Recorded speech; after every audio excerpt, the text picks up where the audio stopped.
It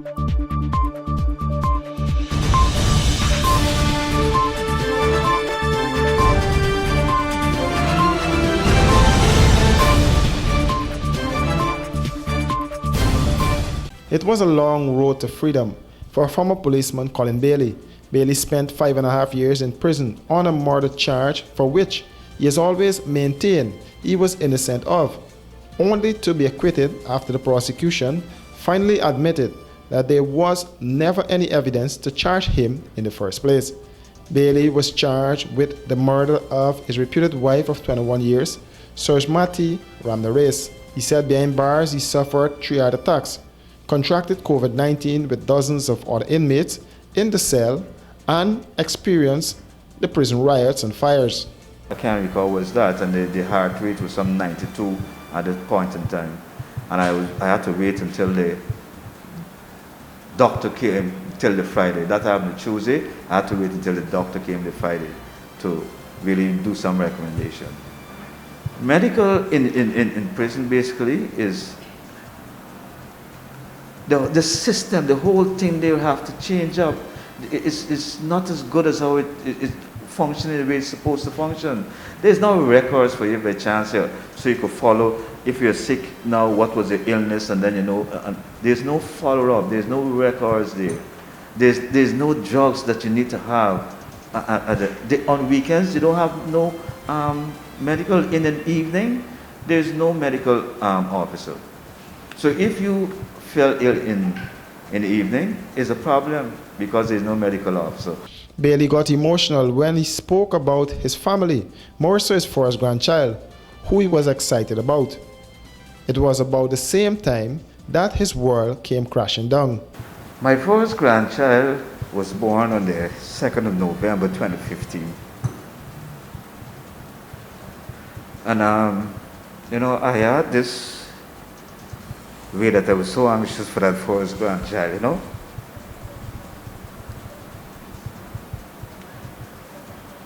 And I was taken to prison in February. That's like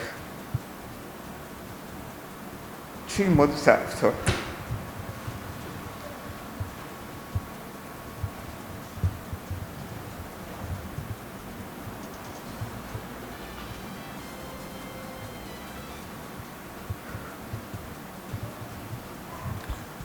November coming. She's 6 years.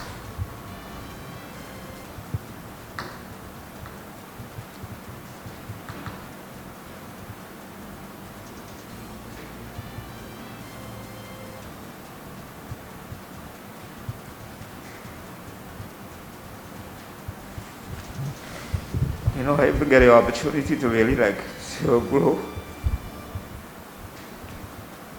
Thank God that He kept her, kept me, and I'm here, you know. Called that at the time of his reputed wife's death, he was on duty at the airport. Bailey, through his lawyers, plans to sue the state. It's not that, well, I have done something and, you know, I have left some trail behind and they found it and, you know, I'm now charged and put, placed there. I knew from the inception that I did absolutely nothing. I never even thought about that. There was no reason for me killing the woman I was living with for 21 years. She hasn't done me anything. She has never taken away anything from me. We never had this problem of that, well, you know, that I want who you have and you want what I... There's nothing of the sort. Why? If you come in and say that, well, she was unfaithful or so, whatever, that's a rumor going around, and so she was unfaithful, and I get to know that. Oh, come on. I was more unfaithful than anything else. So why would I want to do that? There was no reason, absolutely no reason why I should ever think about doing something like that. So when the judge said that, I was just happy to know that it has now come to an end. And happy to know that the truth has actually revealed itself to its totality. In the sense that it was said clearly that there is no evidence and I should never even be charged from the inception. This is not what Bailey said, or this is what Mr. Hughes or other lawyers said. my other lawyers, is what the judge told the prosecutor, the state, because the state had conceded, had accepted that there was nothing. Bailey lawyers led by Nigel Hughes are calling for a commission of inquiry into the operations of the prosecutorial arm of the state, which would facilitate the charging, incarceration, and detention of a citizen when the prosecution was aware that there was no evidence against the citizen. They are also calling for an investigation into how many other citizens are or were in the same situation Bailey was in and what the way forward is. The prosecution last week, Thursday, admitted in Justice Joan Barlow's court that there was never any evidence to charge Bailey. 3 months ago, seniorist Colin McCoon met his death in an accident on Albion Public Road, a short distance away from the Albion Police Station, while on his way to work. To date, his family is still in the dark with regards to the police investigations into the matter. His daughter Vanessa McCoon spoke with us from her Rosal home, and she said the police told them that the investigation was completed and the file was sent to the DPP for legal advice. The family has been waiting since July 7th and feels as if justice is slipping away. The morning of the accident, my brother called and he told me that daddy got an accident, and I went to the hospital. And when we went in the room, the emergency, my brother went in first. The doctor called me and my brother, and when he went in, my brother went up first, and he was like, pulled the curtain, and he said, "Daddy," on the bed like that. And he said, "Avi, daddy died." I feel my father went down like a dog because nobody doing anything. On the day of his accident, the police had in charge. Tell the guy that he get everything under control and he shouldn't be worried. So I don't know what's going on. His daughter said the pain of her father's death still lingers with the family, who are seeking closure in the matter. Don't know anything about that. At first, the day at the hospital, I saw the person. That was it. I did not see about the person or hear anything about the person. Every time we call, he keeps saying the story at DPP. We know nothing about the boy. No, nothing. Not even the car license plate number, nothing. We take it out this very same down the road. My uncle was there when that got accident. We want justice for daddy. We want justice. Because it's every day we die like this. And since your father died, we don't even talk about it because we don't know how to talk about it. We don't even talk to each other. We don't even bring it up because we just want the higher authority to look into the story. We need something. We need to know something. What's going on? Because we know nothing.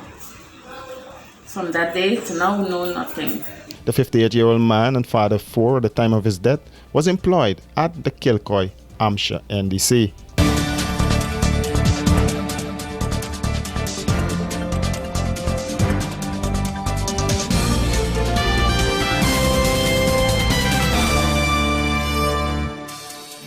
Are you having problems sleeping at night? Well, worry no more. Comfort Sleep mattresses are simply the best. Comfort Sleep provides quality products, factory fresh and better value. With every purchase you make, you become part of our family and help to fulfill the need of the less fortunate. Comfort Sleep, as part of their corporate duty, provides meals for over 500 children in regions 3, 4 and 6, 3 times a week. This, among other charitable events, year-round is part of our mandate. What are you waiting for? Keep the dream going. Be part of this great family. Comfort Sleep, Eccles Industrial Estate, East Bank, Demerara. Telephone 233-3013 or 233-2657. Email comfortsleep49@gmail.com.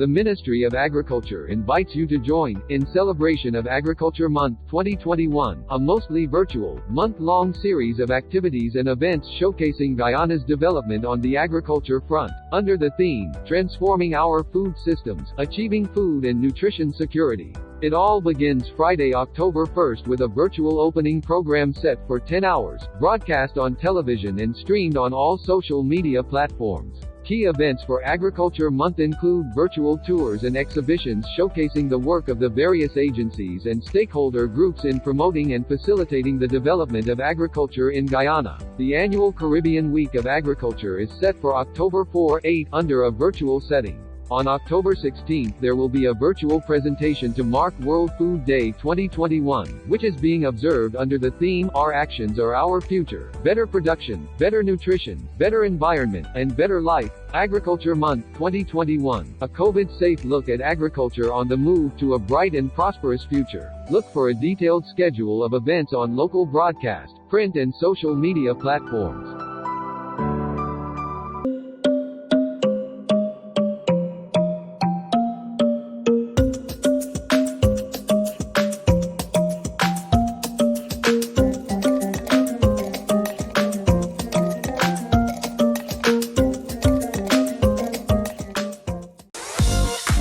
The Ministry of Agriculture joins with the United Nations Food and Agriculture Organization FAO in celebration of World Food Day 2021, October 16, a key part of Agriculture Month observances every year. Because of the ongoing COVID-19 pandemic, this year's celebration will be held virtually with several exhibitions and workshops showcasing food production systems that impact food and nutrition security. The theme for this year's observance is Our Actions Are Our Future. Better production, better nutrition, a better environment, and a better life. The virtual opening program will be broadcast on local television and radio stations and on all social media platforms Saturday, October 16. Check local listings for a detailed schedule of virtual World Food Day activities.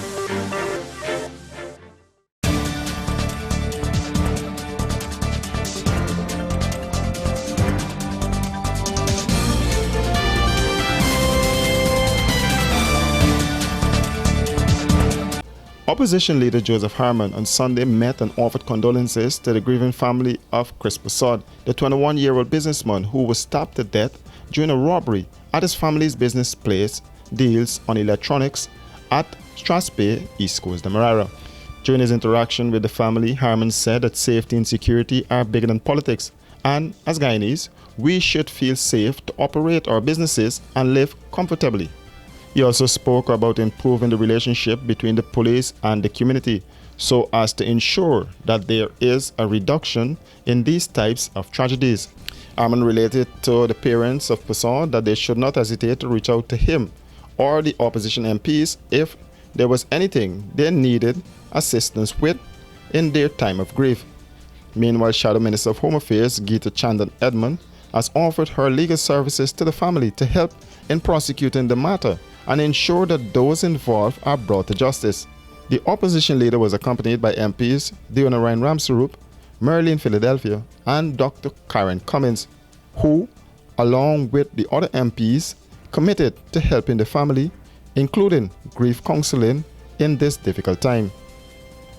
A 24-year-old suspect has been arrested in connection with the murder of the 21-year-old Chris Poussard hours after the incident happened on Friday. The man was caught with a piece of jewelry that was stolen from Poussard during the robbery.